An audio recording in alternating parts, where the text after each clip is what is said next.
Cuidados neurocríticos. Bienvenidos todos a la edición magistral del día de hoy. Les presentaremos los cuidados neurocríticos en la persona mayor con diagnóstico de enfermedad vascular cerebral más allá de la reperfusión. Soy la doctora Karen Anaí Banda Flores, R2 de Geriatría.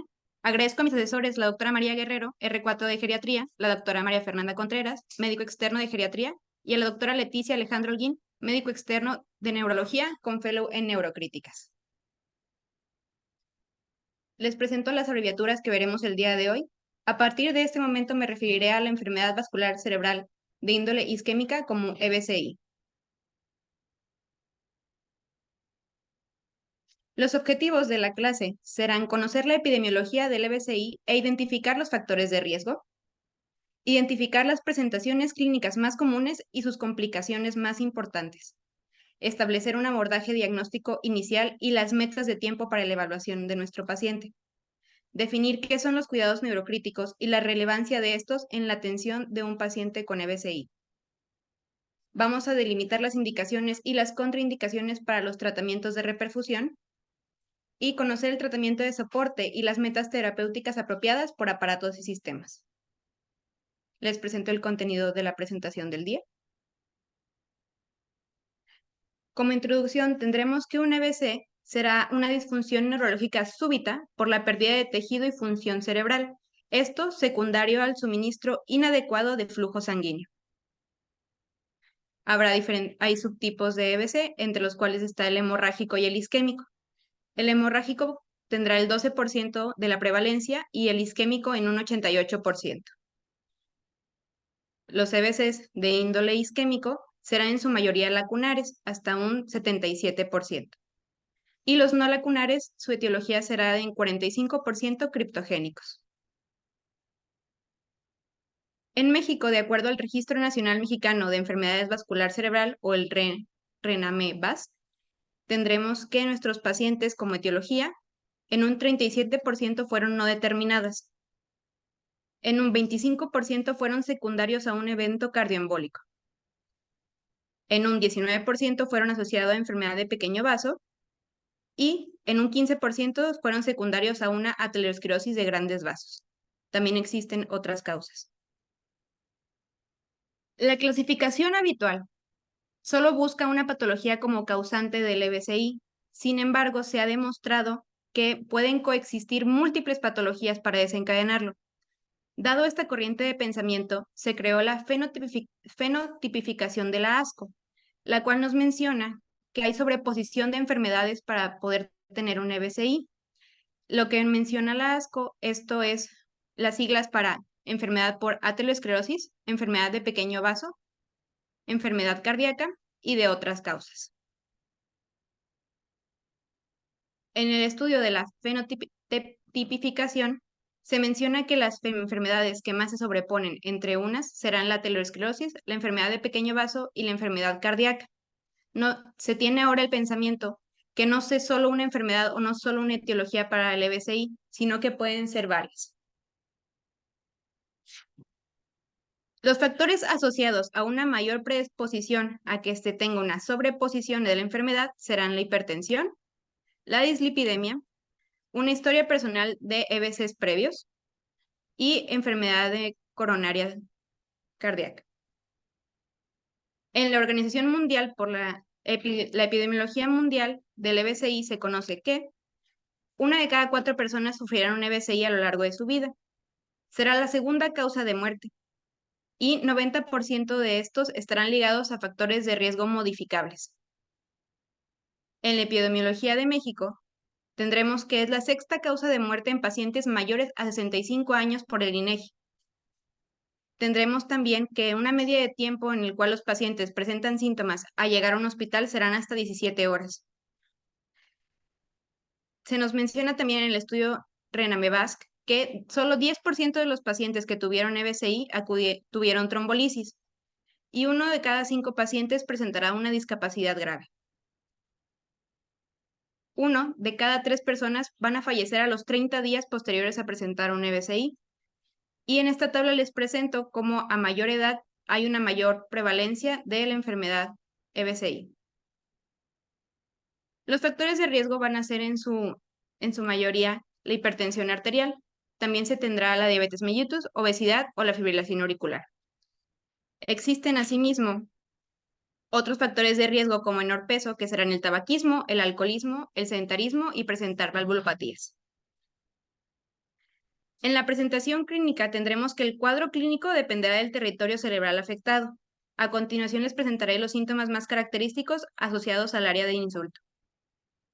Tenemos que dentro de los síntomas más comunes estará el síndrome de afectación de la arteria cerebral media, la cual consiste en una hemiplegia superior, hemiparesia y puede cursar con afasia. El área de afección es la que está en color verde en la presentación en el dibujo del cerebro. Y asimismo, y las siguientes afecciones también serán representadas en sus diversos colores. En la afectación, otra afectación importante es la arteria cerebral anterior, que esta consistirá en una presentación por hemiplegia, abulia e incontinencia urinaria. En un 12% se tendrá presentación o cuadro clínico. Cuando se afecta la arteria cerebral posterior, el paciente puede presentar hemianopsia homónima, síndromes talámicos y alexia sin agrafia. Al haber afectación de la arteria cerebral posterior-inferior, se puede presentar un síndrome de Wallenberg, que consiste en la hemianestesia focal ipsilateral y la hemianestesia contralateral.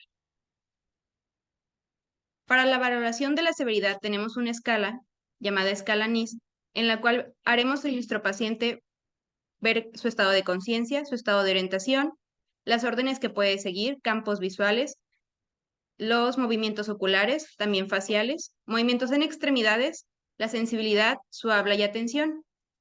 Realizar la escala NIS es muy importante en nuestros pacientes que sospechamos de un EBC, ya que nos da una pauta para ver si serán discapacitantes o no discapacitantes, nos dará una pauta para la guía terapéutica y nos dará también un pronóstico en nuestros pacientes.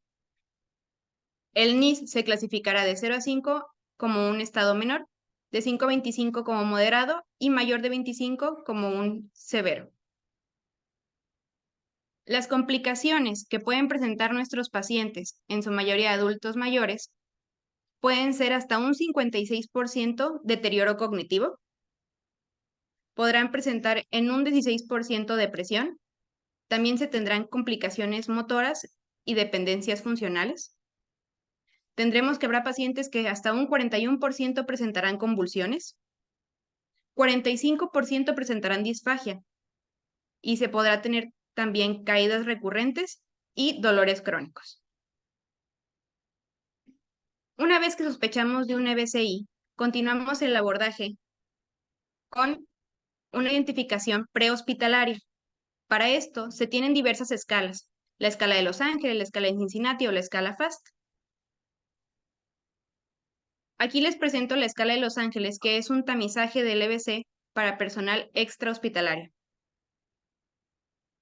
Ya que el paciente tiene esta escala positiva y tiene que acudir a un hospital, al momento de llegar a urgencias tendremos que hacer una evaluación por el médico viendo su ABCD de manera usual.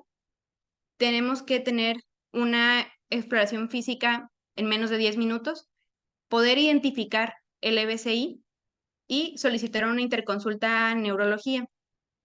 La valoración por neurología tiene que tener un interrogatorio completo. Tenemos que saber el tiempo de evolución exacto de los síntomas. Tenemos que realizar un NIS y esto no debería demorar más de 15 minutos. Posteriormente, deberemos solicitar exámenes paraclínicos. Se pueden realizar una batería de exámenes, la BH, la química sanguínea, tiempos de coagulación. Los más importantes a descartar sería solicitar una glicemia capilar y un electrocardiograma, ya que sabemos que los pacientes adultos mayores pueden presentar la misma sintomatología en hipoglicemias o en infartos.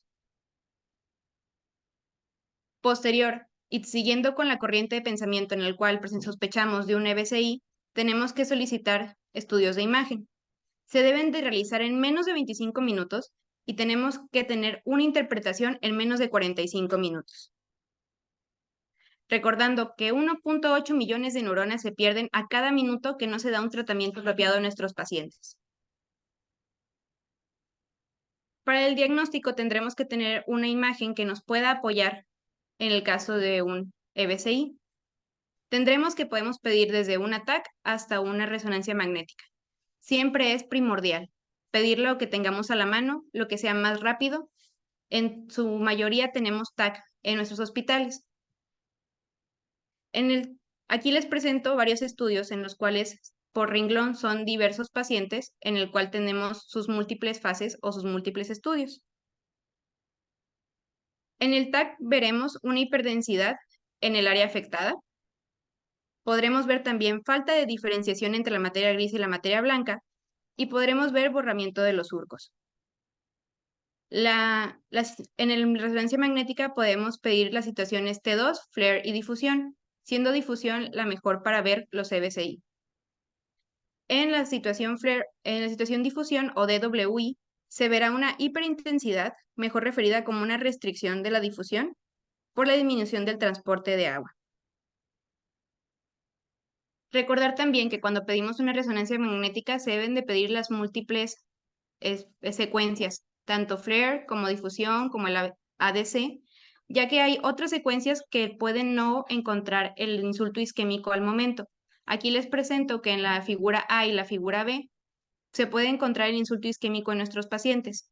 Sin embargo, en T1, en T2 y en flare, a este momento no se encontraba ningún insulto.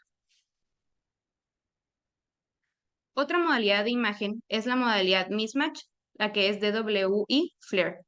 Esta modalidad se utilizará en mayor frecuencia en pacientes que no sabemos cuándo inició su sintomatología o comúnmente llamados wake-up stroke. Esta herramienta nos será útil para establecer la temporalidad del evento. Consiste en observar la hiperintensidad en difusión, mientras que en flare no veremos cambios en la secuencia. Aquí pueden observar cómo en difusión ya encontramos el insulto isquémico, mientras en flare no podemos verlo. Tener esta situación mismatch nos dará un resultado positivo para un paciente que ha presentado menor de 4.5 horas de inicio de la sintomatología. Saber la temporalidad es muy importante, ya que de esto dependerán varios tratamientos. Los tratamientos, tendremos el tratamiento de la reperfusión y tratamiento de soporte o los cuidados neurocríticos. En la reperfusión tendremos que se puede hacer la trombolisis o la trombectomía mecánica. Y en los cuidados de soporte tendremos la vigilancia estrecha por aparatos y sistemas. En las guías de la AJA de 2019 se nos marca como indicaciones para realizar una trombolisis un paciente que tenga NIS entre 5 a 25 puntos o que tenga un compromiso incapacitante, que haya llegado en menos de 4.5 horas de inicio de los síntomas o que presente el mismatch positivo. Asimismo, deberán ser pacientes mayores a 18 años. Las contraindicaciones para una trombolisis serán presentar un TCE severo en los últimos 3 meses, sospechar que está teniendo una hemorragia cerebral, una presión sistólica a su llegada mayor a 185 milímetros de mercurio o una presión diastólica mayor a 110, que se tenga una hemorragia intracanal previa, un INR mayor a 1.7, sospechas de endocarditis, tiempos de coagulación alterados, cirugía de cabeza y columna en los últimos 3 meses, plaquetas menores a 100.000, tumores intracraneales o uso de inhibidores del factor de la coagulación 10. La trombolisis usualmente se realiza con el medicamento Alteplasa. Aquí les presento la dosis que se usaría con nuestros pacientes, que será 0.9 miligramos por kilogramo con una máxima de 90 miligramos. Se debe dar un 10% de la dosis al primer minuto y el restante 90 para una hora. La ESO, o la Organización Europea para el EBC, por sus siglas en inglés, nos presenta un estudio donde se realizó una trombolisis versus controles, donde se tiene un desenlace favorable para aquellos pacientes que tuvieron trombolisis y llegaron dentro de las primeras 4.5 horas. El desenlace favorable fue visto por la independencia que pudieran tener posterior al EBCI. También en el estudio de resonancia magnética como guía para la trombolisis, que tuvieron pacientes con inicio de síntomas no especificados y los de inicio de síntomas en 4.5 horas, los que no tuvieron tiempo especificado tuvieron un mismatch positivo, se realizó un estudio para ver la situación de la escala de ranking a los 90 días en los pacientes que tuvieron la alteplasa y los pacientes que solo recibieron placebo. Aquí se nos menciona que los pacientes con una media de 71 años tuvieron una mejoría en su escala de ranking al recibir alteplasa. Hay diversos estudios que en este momento se están corriendo, como el Timeless, en el cual intentan alargar el tiempo para la trombolisis, pensando que de 4.5 horas se pudiera pasar hasta 24 horas. Actualmente se esperan los resultados de este estudio para saber otras guías que se pudieran hacer o otros manejos. Asimismo, aparte de la trombolisis, se puede hacer una trombectomía mecánica en los pacientes con EBCI. Las indicaciones para realizar una trombectomía mecánica será que tengan oclusión de la carótida interna o de la arteria cerebral media en su porción proximal, que tengan un NIS mayor a 6, que se presenten en menos de 4.5 horas de inicio de los síntomas, que si presentan alguna discapacidad sea en un ranking menor a 2 y que sean mayores de 18 años. En el estudio realizado por el Departamento de Neurología del Hospital Nacional de Kinpuk, realizaron un estudio de casos y controles en pacientes donde dividieron dos edades de pacientes. Un grupo fue de 65 a 80 años de edad y otros pacientes fueron mayores de 80 años de edad. Realizaron este estudio ya que se tenía el mal concepto que si un paciente mayor a 80 años ocupaba una trombectomía, era igual a una sentencia de muerte por el riesgo al sangrado que iban a tener, solamente por la edad. En este estudio se valoró el inicio de los síntomas a su llegada al hospital, del ingreso a cuando se realizó la imagen, del inicio de los síntomas cuando tuvieron la reperfusión, el NIS al día 1 al día 7. Se valoró también si tuvieron émbolos secundarios, un hematoma cerebral o una hemorragia cerebral. Y dentro de este estudio nos marcan que los pacientes mayores a 80 años tuvieron un muy buen desenlace si recibieran la trombolisis, ya que tenían una escala de ranking entre 0 a 2 en 3 meses posteriores a su evento. La mortalidad no fue significativa, por lo cual sabemos ahora que los pacientes, si su paciente cuenta con las indicaciones para una trombectomía, no es ninguna contraindicación tener una edad mayor. Llegando a los cuidados neurocríticos, ya nuestro paciente tuvo algún tratamiento de reperfusión o no lo tuvo, sabemos que nuestros pacientes tienen que tener unos cuidados específicos. Los cuidados neurocríticos son cuidados integrales que debe tener todo paciente en diversas patologías neurológicas. Podrían ser desde hemorragias, estatus epilépticos, neuroinfecciones, neurotraumas, tumores cerebrales, los CBCs tanto isquémicos como hemorrágicos, patologías inflamatorias o desmelinizantes o patologías neuroquirúrgicas. Estos cuidados se realizan en la unidad de cuidados intensivos o neurocríticos. Se conoce que en la hospitalización normal no tendremos equipo específico, la rehabilitación pudiera ser sugerida y en el estudio o un metaanálisis extraído de Cochrane, denominado la unidad de stroke, tendremos que los cuidados neurocríticos sí tendrán uso de equipo específico, utilizarán telemetrías, monitorización electroencefalográfica continua, un manejo del delirium de manera oportuna, se valorará la presión intracraneal y la oxigenación cerebral. La rehabilitación siempre es de control estricto y en el mismo estudio que les comento de Cochrane, nos marca que en un desenlace global, aquellos pacientes que pudieron entrar a una unidad de cuidados neurocríticos específicos para el EBC tuvieron una menor mortalidad, tuvieron una preservación de la independencia y disminución en la institucionalización. Sabemos que no todos los hospitales también cuentan con esta unidad de cuidados críticos, por lo cual hay ciertas cosas que se pueden realizar por nosotros estando en un área general. En los cuidados hemodinámicos o el control de la presión, tendremos en las guías de la AJA de 2019 que los pacientes que tienen tratamiento de reperfusión se les tiene que tener una presión arterial menor a 185/100. Aquellos pacientes que no tuvieron reperfusión, se le debe reducir el 15% de su presión de ingreso en 24 horas. Estos ingresan ellos en una presión de 220/100, 110. Aquí les presento algunos de los medicamentos que se pudieran usar como infusiones. De no tenerlos, se nos marca que se puede usar cualquier medicamento para tener las metas de presión arterial. Al realizar infusiones para el control de la TA, tenemos que tener una monitorización cada 15 minutos de la presión y las infusiones se deben de suspender si nuestro paciente presenta cefalea grave, que la presión continúe arriba de 185/110, presente náuseas, vómito o deterioro neurológico, y se debe realizar en ese momento un ataque de control o una resonancia de control, como ya antes hemos visto.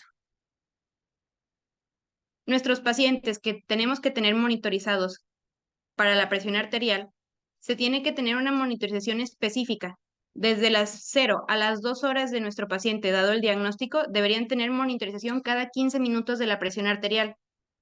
Y así, conforme vayamos avanzando en el tiempo, de las 2 a las 8 horas deberían ser cada 30 minutos, de las 8 a las 24 horas cada hora o cada 60 minutos, y a las 24 horas deberíamos tener un estudio de imagen de seguimiento. Recordando que de las etiologías la más prevalente era la no identificada y en segundo manejo los eventos cardioembólicos, tenemos esos estudios como el estudio ELAN que menciona cuándo deberíamos reanudar la anticoagulación en los pacientes con fibrilación auricular y que han tenido un EBCI. En este mismo estudio se nos menciona que hubo dos corrientes o dos grupos, el tratamiento temprano y el tratamiento tardío. El tratamiento temprano fue para EBCIs o infartos menores y moderados, que fue en menos de 48 horas de inicio de los síntomas, y se tuvo también que los infartos mayores se dio a 7 días esta anticoagulación. Aquí les presento cómo se clasificaron los EBCI de manera menor, moderado o mayor. El tratamiento tardío fue para infartos menores de 3 a 4 días, en infartos moderados de 10 a 7 y en EBCIs mayores de 12 a 13 días. Como primer desenlace se valoró la mortalidad en los pacientes, la cual no fue significativa. Y los desenlaces secundarios, ninguno de ellos tampoco fue significativo para esos tratamientos en estas temporalidades. En el estudio Samurai, donde se vio en pacientes con media de 78 años que tuvieron FA y también tuvieron un EBCI, se midió que la anticoagulación se pudiera usar en diferentes maneras o diferentes días dependiendo del NIS. Un NIS menor a 8, deberíamos iniciar la anticoagulación oral en 2 días posterior al insulto isquémico. En moderados de 8 a 15 en escala de NIS hasta 3 días y en los severos que eran mayor a 16 puntos por este estudio en 4 días posterior al evento. Lo que salió en este evento o lo que sugirió resultados significativos fue que sí hubo una prevención en siguientes stroke o siguientes EBCI y también se tuvo un control en los pacientes que pudieran tener algún émbolo. Esto dado a favor del grupo de atención temprana, que es la tabla que les presenté anteriormente. En la oximetría de nuestros pacientes, conocemos que muchos de los pacientes con EBCI van a presentar desaturaciones, ya pudiera ser por algún mal manejo de secreciones, posicionales, o porque el paciente en el monitor en ese momento se nos presente como desaturación. No se debería dar ningún oxígeno suplementario a nuestros pacientes si tienen una saturación hasta 94%. Esto dado que dar un oxígeno suplementario en el rango desde 94 hasta 99% hará que tengamos mayores radicales libres, los cuales harán que tengamos mayor edema alrededor de nuestro evento isquémico y pudiéramos asimismo empeorar el estado clínico de nuestro paciente.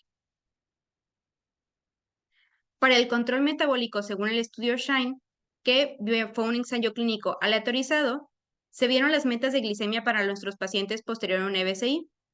De primera instancia no se recomiendan las soluciones o las infusiones con solución glucosada, ya que se teme que hagamos hiperglicemias diatogénicas. Se tuvo un grupo con cuidados estándar que se vio una glicemia desde 80 hasta 179 miligramos sobre decilitro, que esta fue valorada cada 8 horas y se pudieron dar rescates con medicamentos o insulinoterapias. Y tuvimos un control o un grupo de control estricto, que eran glicemias de 80 a 130 valoradas cada 3 a 4 horas. Para tener estos resultados también se los dieron infusiones de insulina. Y se vio que no tenía ninguna diferencia en el desenlace del paciente, por lo cual en este momento se les exhorta que podemos tener cuidados un poco más laxos y no vamos a ver ninguna diferencia y podemos darles entonces la facilidad a nuestros pacientes de tener solamente desde 80 a 179 miligramos sobre decilitro sin tantos exámenes de laboratorio tan seguidos en este rubro. Conocemos que los pacientes, hasta un 45%, como mencionamos al principio de esta plática, va a presentar disfagia. En el AESO menciona que necesitamos realizar un test para la disfagia mínimo o máximo dentro de las primeras 72 horas posterior al EBC. Se tiene que tener un tamizaje de disfagia siempre. Al cumplir dicha meta, vimos que hubo una disminución en la neumonía por broncoaspiración y una disminución en la mortalidad a los 6 meses. Al tener un test positivo para disfagia, se nos menciona que se debe poner inmediatamente una sonda nasogástrica. Se debe repetir la prueba a los 7 días de deglución para ver si nuestro paciente recupera su deglución. Y no debemos dejar ningún medicamento vía oral. Sabemos que si lo dejamos con esa indicación, nuestras enfermeras o nuestro personal pudiera intentar darle al paciente dichos medicamentos sin saber que pudieran estar haciendo un daño mayor. Como les mencioné, la recuperación de la deglución varía entre los 7 días hasta los 6 meses. Pero una sonda nasogástrica no debe estar más allá de 6 semanas, ya que tener una nutrición por sonda nasogástrica se traduce a lesiones por presión e infecciones por malnutrición. Esto dado también por las guías de la ESO. Para aminorar esta situación y saber cuándo sería óptimo poner a nuestros pacientes una gastrostomía, tenemos un modelo para predecir disfagia, que es la siguiente aplicación, que es el Prescalc. Se validó esta aplicación mediante un modelo en el estudio del JAMA, de la neurología en el 2019, donde se menciona que nos van a pedir la edad, el NIS, la localización de nuestro insulto, la alteración en la deglución y también se nos va a dar un riesgo de aspiraciones. Con esto podemos tomar mejores terapéuticas y saber cuándo sería oportuno interconsultar a nuestros pacientes para cirugía y ponerle su gastrostomía en vez de esperar a que el paciente solamente recupere su deglución. En las metas de temperatura, conocemos por las guías de cuidados neurocríticos en su apartado metas de temperatura, que la hipotermia inducida no va a tener ninguna mejoría. Asimismo, sabemos que debemos mantener una normotermia, ya sea con medios físicos, con medicamento o con sábanas con ventilación integrada. Si los pacientes llegasen a presentar hipertermia, se nos exhorta a buscar el foco de esa hipertermia o fiebre en menos de 24 horas e iniciar tratamiento. Posterior a esto, no hay que dejar que nuestro paciente vuelva a tener una hipertermia, se debe dejar medicamentos con horario, continuar las situaciones como las sábanas con ventilación integrada y los medios físicos, ya que al presentar la hipertermia nuestro paciente va paulatinamente perdiendo un desenlace favorable. Y hablando de la rehabilitación, algo muy importante para los pacientes, la mayoría adultos mayores, en el estudio de rehabilitación, el efecto de una terapia temprana, tuvimos una media de pacientes de 65 años de edad que presentaron NBCIs. El NIS no fue una situación de riesgo o una situación que se tomara en este estudio, solamente se tomó como inclusión pacientes mayores a 60 años, pacientes que tuvieron un NBCI. Los controles tuvieron rehabilitación hasta más allá de las 72 horas y solo tuvieron una lesión por día. Los pacientes de intervención tuvieron su primera rehabilitación en menos de 48 horas. Tuvieron de 20 a 30 minutos de sesiones y hasta tenían 2 sesiones al día. Este mismo grupo de intervención se inició la terapéutica para sentarlos o pararse desde la cuarta sesión. Y se nos presenta que los pacientes en rehabilitación temprana o la línea continua tuvieron un mejor desenlace para la movilidad y el balance y tuvieron una mejoría en la escala de Bartel o la escala para medir la independencia de actividades básicas de la vida diaria. Aquí les presento las perlas o el resumen de lo que hemos hablado el día de hoy, para lo cual, ¿qué cuidados críticos podemos hacer nosotros? ¿Qué sí podemos hacer y qué debemos aspirar como metas al tener un paciente con EBC? Y en las conclusiones les presento, hay que valorar que el EBC es la segunda causa de muerte a nivel mundial, tiene una prevalencia muy importante en la población, el tiempo es clave para instaurar un tratamiento de reperfusión efectivo. Los pacientes que ingresan a una unidad de cuidados neurocríticos tienen mejor pronóstico, pero al no tener esta unidad de cuidados neurocríticos, hay cuidados de soporte que todo médico debería conocer y todo médico debería realizar. El paciente con EBCI no termina su cuidado al alta del hospital. Su seguimiento va a ser siempre indispensable.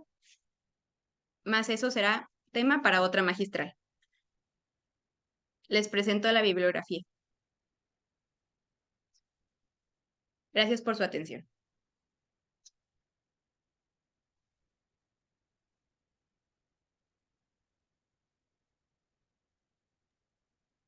Muchas gracias, Anaí, por tu bonita magistral. La verdad es que ser tu asesora fue muy fácil porque estuviste muy involucrada y muy comprometida con tu presentación. Y diste recomendaciones muy puntuales y muy relevantes en el contexto de que 90% de la población mexicana tiene acceso a un servicio público de salud en el que el acceso a una unidad neurocrítica pues no es asegurada, ¿verdad? De hecho, muchos de los manejos los dan ustedes. Ah, No sé si me estoy escuchando. Sí. se cortó un poco, doctora, pero ya la volvimos a escuchar. Ya, que les decía que el 90% de la población pues ingresa a hospitales públicos donde o sea, el manejo de un EBC lo dan residentes o médicos no especialistas o especialistas ajenos a neurología, ¿verdad? Entonces, pues tenemos que conocer los cuidados básicos que podemos ofrecer. Y quiero aprovechar que está aquí la doctora Leti Olguín, y creo que también vi a Carlos, para que nos platiquen un poquito. Digo, Leti en el contexto privado y Carlos que ahorita está pues en el programa multicéntrico. ¿Cuál es su experiencia en relación a la tasa de reperfusión que tienen los pacientes con evento vascular isquémico? Y cuáles son como las principales limitantes que ven para, para esta reperfusión. Hola, buenas tardes a todos. Pues mira, Mafer, aquí el tema con el EB6 isquémico es que no hay una cultura social de prevención ni en cuanto al respeto de los tiempos. Entonces, ustedes lo verán todos los días en el metropolitano que el paciente llega porque presentó el déficit 2, 3 días después. Y en la privada sí ha llegado a tocar que como quiera, llegan un día después de que inicia con un evento cerebrovascular. Aquí lo más importante es conocer primero la clínica, porque la clínica manda, o sea, ahí lo que comentó la doctora Banda es cierto, o sea, podemos usar taco, podemos usar resonancia, pero cuando nos inclinamos a una o cuando dices el TAC está limpio, pero me queda la duda de que sea un EBC, mejor no trombolizo, porque aunque lleguen a tiempo, pues hay que tener un buen ojo clínico. Y después de esto es, ¿cuáles, si ya se me pasó el tiempo de la trombolisis, cuáles van para trombectomía? Esos criterios también los tiene que tener uno a la mano, porque el hecho de que es la hora 4 y se van a tardar